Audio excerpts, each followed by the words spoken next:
नमस्कार, AB star news देख रहे हैं आप और मैं हूं आपके साथ सोहन सिंह। यूएन में पाकिस्तान को फिर खरी खरी। दरअसल पाकिस्तान अंतर्राष्ट्रीय मंच का इस्तेमाल अक्सर भारत के खिलाफ जहर उगलने के लिए करता है, लेकिन जितनी बार पाकिस्तान ने यह कोशिश की है, हर बार भारत ने पाकिस्तान को करारा जवाब दिया है। यूएन में आतंकवाद के मुद्दे पर भारत ने एक बार फिर पाकिस्तान को खरी खरी सुनाई है। एक रिपोर्ट देखिए, उसके बाद विस्तार से चर्चा करेंगे। पड़ोसी पाकिस्तान है कि सुधरने का नाम ही नहीं ले रहा। अक्सर पाकिस्तान अंतर्राष्ट्रीय मंच का इस्तेमाल भारत के खिलाफ जहर उगलने के लिए करता है और जब जब पाकिस्तान ने ऐसा किया है, उसे भारत के हाथों मुंह की खानी पड़ी है। एक बार फिर भारत ने यूएन में पाकिस्तान को जमकर लताड़ लगाई है। राइट टू रिप्लाई अधिकार का इस्तेमाल कर भारत के स्थायी मिशन के काउंसलर अमरनाथ ने पाकिस्तान को करारा जवाब दिया है। उन्होंने पाकिस्तानी प्रतिनिधि से कहा, आप यहाँ शांति और सुरक्षा की बात कर रहे हैं और आपके प्रधानमंत्री Imran Khan Osama bin Laden जैसे वैश्विक आतंकी को शहीद के रूप में महिमा मंडित करते हैं। तो एक बार फिर अंतर्राष्ट्रीय मंच पर पाकिस्तान को भारत के हाथों मुंह की खानी पड़ी है, क्योंकि दुनिया जानती है कि किस तरह से पाकिस्तान आतंकियों का पनाहगार बना हुआ है और पाकिस्तान अपने पड़ोसियों के खिलाफ आतंकवाद में सीमा पार से शामिल रहा है। भले ही पाकिस्तान अंतर्राष्ट्रीय मंच का इस्तेमाल भारत के खिलाफ जहर उगलने में करता रहा हो, लेकिन हर बार उसे भारत से करारा जवाब ही मिला है। इससे पहले संयुक्त राष्ट्र में भारत की प्रथम सचिव स्नेहा दुबे ने पाकिस्तान को जमकर फटकार लगाई थी और पाकिस्तान में आम लोगों और अल्पसंख्यकों के अधिकारों के हो रहे हनन की ओर पूरी दुनिया का ध्यान खींचा था। उन्होंने कहा था कि पाकिस्तान खुद को आतंकवाद से पीड़ित दिखाने की कोशिश करता है, लेकिन पाकिस्तान की ज़मीन पर ही आतंकी तैयार होते हैं, जिसके ज़रिए पड़ोसी मुल्कों को नुकसान पहुंचाया जाता है।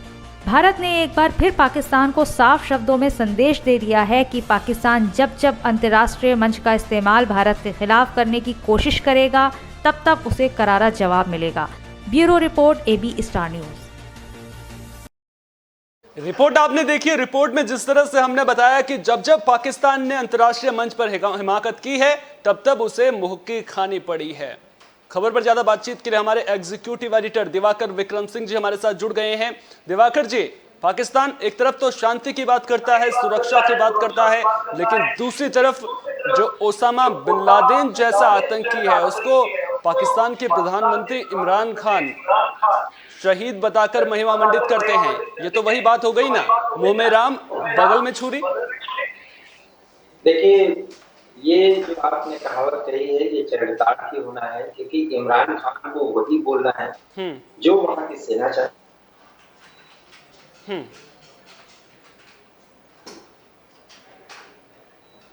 भारत ने फटकार लगाई शब्दों में बात कही है, वो इसलिए कहा गया है कि भारत ये बात शुरू से ही कहता आ रहा है कि एविल ऑफ एक्सिस या आप कहें आतंकी दूरी पाकिस्तान, और अब पूरी दुनिया ये मानने लगी है कि कहीं न कहीं जो कट्टरता का, जो इस्लामिक जिहाद का ये जो नारा दिया जाता है, जिसमें कट्टरता जुड़ जाता है और स्टेट ओरिएंटेड जो आतंकवाद है, मतलब कोई राष्ट्र जो है आतंकवाद को पोषित और पल्लित करता है, ये बहुत बड़ी बात है।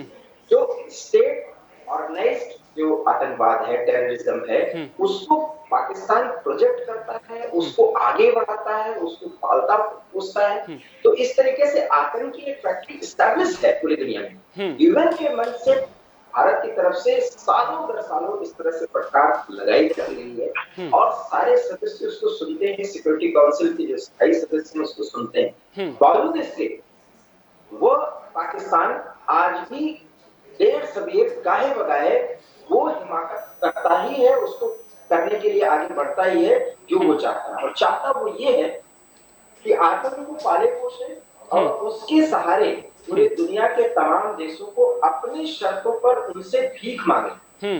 पहले तो इमरान कटोरा फैला के बातें कर रहे थे और मांगते थे, क्योंकि आप जानते हैं कि एक फेल्ड स्टेट की कैटेगरी में आ चुका है। एक फेल्ड स्टेट किस तरीके से आतंकवाद को पोषित करके आतंकवाद को आप कह सकते हैं कि वैश्विक बिरादरी के साथ एसिमिलेट करने की बात करता है और उसके लिए भारत की वो जो है वो मुखालफत करता है। तो भारत इस तरह की फटकार लगाई है भारत ने, ये पूरी दुनिया सुन रही है। ये बात तो हम तभी अब बहुत ज्यादा अच्छी तरीके से सुनी जा सकती है जब कश्मीर को, जो कश्मीर हमारा पाकिस्तान POK है, उस पर अब कोई एक फाइनल डिसीजन नहीं हो जाता और एक उसका जो अर्थ है भारत के संदर्भ में वो अब साबित नहीं हो जाता, क्योंकि जब तक ऐसा नहीं होगा पाकिस्तान कश्मीर को लेकर जो प्रोपेगेंडा करता है वो UN से लेकर के दुनिया के तमाम मंच। तो इस तरीके से फटकार को लगाई गई। राइट टू रिप्लाई के तहत भारत ने जो जनरल डिबेट था उसके तहत पाकिस्तान को फटकार लगाई। ये पूरी दुनिया से छिपी ही नहीं है कि वो शहीद का दर्जा देते हैं, वो उनके मुंह से ऐसी बात नहीं निकली थी, उन्होंने जानबूझकर नहीं दिया था, वो प्रोजेक्टेड था। उनको एक बार ये कह करके और फिर ये सॉरी को बोलना था कि वो तुम्हारे मुंह से भूल से निकल गया, क्योंकि वहां पर कट्टरपंथी लोग हैं, ISI है, सेना है, और बाकायदा वो एक एजेंडा के तहत इस तरह का बयान प्रधानमंत्री के से दिलवाते हैं। इसलिए वहां का प्रधानमंत्री जो है वो कठपुतली है। तो इमरान ने जो कुछ भी करने की कोशिश की है UN के विभिन्न मंचों से, हाल ही में अमेरिका गए थे, हमारे प्रधानमंत्री ने बिना उनका नाम लिए वो जम करके खोया, बावजूद इसके पाकिस्तान मानेगा नहीं। और ये आपको समय समय पर ये बातें सुनाई पड़ती रहेंगी। बात अब तभी इसका कोई समाधान निकलेगा जब इस कड़े रिप्लाई के साथ साथ अब एक एक्शन हो, और एक्शन होना चाहिए POK को लेकर के, क्योंकि POK में अगर एक्शन हो जाएगा तो अफगानिस्तान से लेकर के कश्मीर तक सारे मामले जो है वो अपने आप सुलझने शुरू होंगे। बिल्कुल, कहीं ना कहीं एक्शन होने की जरूरत भी है, लेकिन पाकिस्तान सुधरेगा कब? क्योंकि इससे पहले आपने कहा कि प्रधानमंत्री नरेंद्र मोदी ने भी इशारों में पाकिस्तान को जमकर फटकार लगाई थी, स्नेहा दुबे ने क्या कुछ कहा था वो भी पूरी दुनिया ने देखा था। सवाल मेरा यहाँ पर यह है कि आखिर UN जैसे अंतर्राष्ट्रीय मंच जहां पर विश्व के तमाम मुद्दों को लेकर के बातचीत होनी चाहिए, ऐसे मंच का इस्तेमाल भी पाकिस्तान जो है अक्सर भारत के खिलाफ जहर उगलने के लिए करता है, तो कहीं ना कहीं अंतर्राष्ट्रीय बिरादरी को भी तो इस पर सोचना चाहिए। यही बात तो मैं सोहन आपसे कह रहा हूँ कि डिप्लोमैटिक मिशन में पाकिस्तान जिस तरीके से अपने नाकामयाबी को, अपने आतंकवाद के प्रति सकारात्मक रुख को, और तरीके से ये भी तो है ना कि खुद पाकिस्तान अपने आप को आतंक से प्रताड़ित दिखाने की भी कोशिश करता है ना, ये भी तो बड़ा सवाल है। मैं यही तो कह रहा हूँ, उनके प्रोपेगेंडा को हम यूज सुन लेते हैं, वही तो मैं कह रहा हूँ।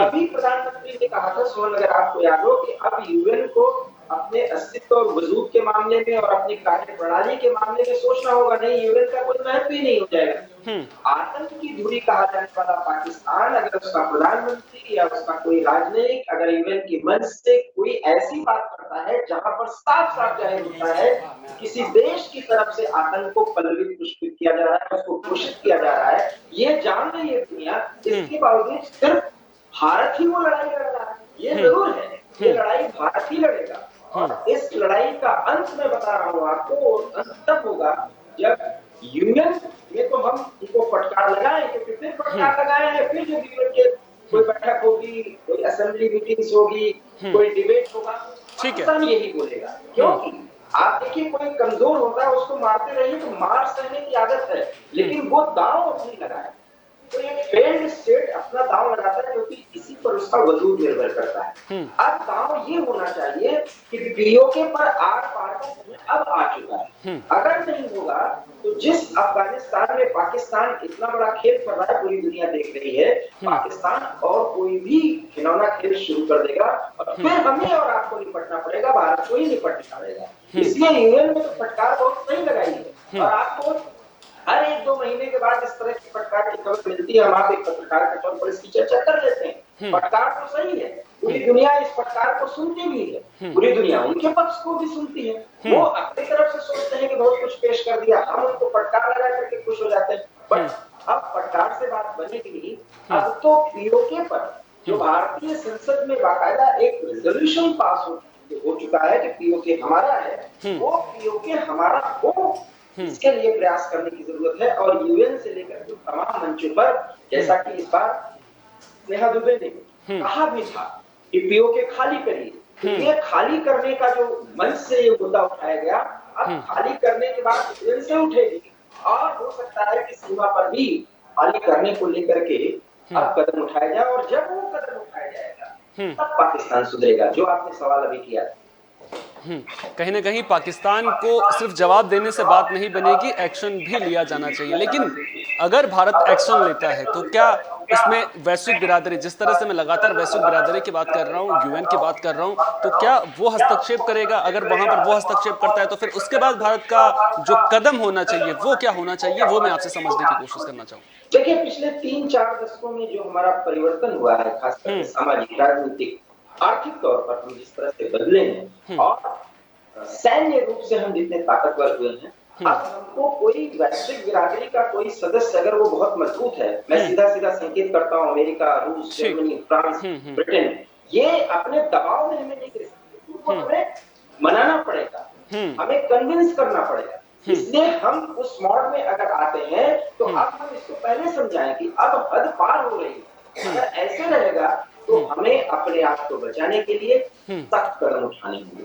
तो हम बहुत ज्यादा दबाव में आ जाएंगे ऐसा नहीं कहा जा सकता, लेकिन सुमन, यथार्थ पर की दृष्टिकोण रखना चाहिए कि एक फेल्ड स्टेट है, लेकिन साथ ही साथ एक परमाणु संपन्न राष्ट्र है। इसलिए हर कदम को हमें बहुत समझदारी से उठाना पड़ेगा। तो एक बार फिर मैं वही दोहराऊंगा जो मैं अक्सर कहता हूँ कि महिमा घटी समुद्र की, रावण बसता पड़ोस। पड़ोस में अगर रावण बसता है तो महिमा घटती ही घटती है। क्या करिएगा, हमें इससे निपटना पड़ेगा और हमारी ये ताकत है, हमारा ये जज्बा है कि हम इस बदमाश और मक्कार पड़ोस से पूरी तरीके से जूझेंगे, कोई सरकार हो, क्योंकि ये देश का जनमत चाहता है और वो ये है कि किसी भी कीमत पर हम आतंकवाद और कट्टरता के आगे नहीं झुकेंगे, समय समय पर मुंहतोड़ जवाब देंगे और वही यूएन के मंच से भी किया जाता है। अच्छा, पाकिस्तान के साथ डायलॉग, इसको लेकर के भी तमाम तरह की चर्चाएं होती हैं, चाहे पहले की सरकारों की बात करें और अब की सरकार की बात करें। इस मुद्दे पर मोदी सरकार का जो स्टैंड है उसको किस तरह से देखते हैं? स्टैंड बिल्कुल साफ है, आतंकवाद को छोड़ना होगा। आतंकवाद को छोड़ता नहीं और आतंकवाद छोड़ने की बात तो दूर, वो स्वयं तब रोने लगता है कि स्वयं आतंक से प्रताड़ित है। और ये सच है सुन, आने वाले समय में वो आतंक से प्रताड़ित होगा, क्योंकि जिस दैत्य को वो पाल रहा है वो उसकी भस्मासुर बनेगा। और पाकिस्तान का एक्सट्रीम नॉर्थ का रीजन जो है आने वाले समय में उसी तालिबान के द्वारा रौंदा जाएगा जिस तालिबान पर अब इतना खेल रहा है। लेकिन उसको इतनी चिंता नहीं है क्योंकि वो फेल्ड स्टेट है, पूरी तरीके से एक तरह से कट चुका है। एफएटीएफ में भी देखिए हमेशा वो एक कैटेगरी में ऐसा रखा गया है कि एक कैटेगरी को क्रॉस किया जाए तो उसके लिए सारी चीजें बंद हो जाएंगी, दुनिया के जितनी भी सहायता है वो उसके लिए बंद कर दी जाएगी, कई तरीके से नियोक्ताओं को उनके ऊपर लागू कर दिया जाएगा। ये सब बात हमें समझना होगा। लेकिन इस समय फिलहाल अमेरिका की गुलमुड़ रणनीति और रूस का कुछ टिल्ट होना पाकिस्तान की तरफ, मैं पूरी तरह नहीं कह रहा हूँ, उसने कहीं ना कहीं पाकिस्तान को थोड़ा सा बूस्टअप तो किया है। और पाकिस्तान की सारी बदमाशी पूरी दुनिया पर उसका असर नहीं पड़ेगा, उसको सिर्फ भारत को झेलना होगा। और भारत इसलिए झेल पाएगा क्योंकि भारत का जनमत, भारत की ताकत ये है कि वो किसी भी कीमत पर पाकिस्तान का कश्मीर प्रोपेगेंडा और आतंक को प्रायोजित करने का उसका जो तौर तरीका है उसको दबाएगी, कुचलेगी और समय आएगा तो उसका मुंहतोड़ जवाब भी यहाँ इस देश की जनता देगी, इस देश की सेना। अच्छा, आखिरी सवाल आपसे लूंगा और ये सबसे अहम सवाल भी होगा। दरअसल पाकिस्तान सुधरेगा नहीं, ये तो पूरी दुनिया जानती है और भारत भी ये बात को अच्छी तरह से जानता है। पीठ पर छुरा भोगने की आदत पाकिस्तान की पहले से रही है। लेकिन दूसरी तरफ बड़ा सवाल यहाँ पर ये है कि आखिर पाकिस्तान की जो ये हेकड़ी है उसको लेकर के पाकिस्तान को ताकत कहाँ से मिलती है? क्या जिस तरह से चीन के साथ में उसके रिश्ते हैं वो पाकिस्तान को ताकत देते हैं? और फिर आतंकवाद को लेकर के इतना जो नरम रवैया पाकिस्तान अपनाता है, जिस तरह से पाकिस्तान में के फलते फूलते हैं, उनके खिलाफ कार्रवाई क्यों नहीं करता है? ये मैं इसलिए नहीं करता सुमन कि वहां पर कट्टरपंथियों का जो दबदबा है वो इतना ज्यादा है कि कोई भी सरकार अगर उनको अलग करेगी, उनको दूर करेगी, साइडलाइन करेगी, तो वो सरकार खुद ही उसका अस्तित्व मिट जाएगा। इमरान खान तो इतने समय तक बच गए क्योंकि वो कट्टरपंथी उग्र होते हैं, सड़कों पर उतरते हैं, सेना भी दबाव में आती है, सेना उनको समझाती है कि भाई इसको आप टैकल करिए, इसको टैकल नहीं कर पाते, सेना भी उनको दूर कर देती है, सेना अपना हाथ खींच लेती है। वहां की खुफिया संस्था आईएसआई उनको यूज करके वो भी अपना हाथ खींच लेती है, कट्टरपंथी प्रभावी हो जाते हैं, उनको साइडलाइन कर दिया जाता है, पलट दिया जाता है, यही होता रहा है। इसलिए वहां पर जो लोकतंत्र है वो दिखावे का है। असली सरकार तो सेना और आईएसआई चलाती है, और सेना और आईएसआई का वजूद ही है कि जब तक आप भारत का विरोध नहीं करेंगे तो आपका महत्व बढ़ जाएगा। तो सेना और आईएसआई के लोग वहां पर अधिकारी हैं, वहां पर वो राजनयिक है, वहां पर वो नेता है, राजनेता है। वो जो चाहेंगे वो होगा। इमरान खान के चाहने से कुछ नहीं होगा। इमरान सिर्फ भोंपू है, वो जो बोलेंगे इमरान को उसको बोलना है, चाहे यूएन के मंच से, चाहे किसी भी और जगह से वो बात करनी होगी, जहां तक भारत विरोध का संबंध। बहुत बहुत शुक्रिया दिवाकर जी तमाम जानकारी को हम तक साझा करने के लिए। तो जिस तरह से हमारे एग्जीक्यूटिव एडिटर दिवाकर विक्रम सिंह जी ने बताया कि इमरान खान महज कठपुतली भर हैं, और उम्मीद तो यही करेंगे कि जिस तरह से लगातार बात हो रही कि भारत को अब एक्शन लेना होगा, अब सवाल यह है कि एक्शन आखिर कब होगा, क्योंकि एक्शन के सख्त जरूरत है। पाकिस्तान सुधरने का नाम नहीं ले रहा है। फिलहाल के लिए इस खास पेशकश में इतना ही। दीजिए इजाजत, नमस्कार।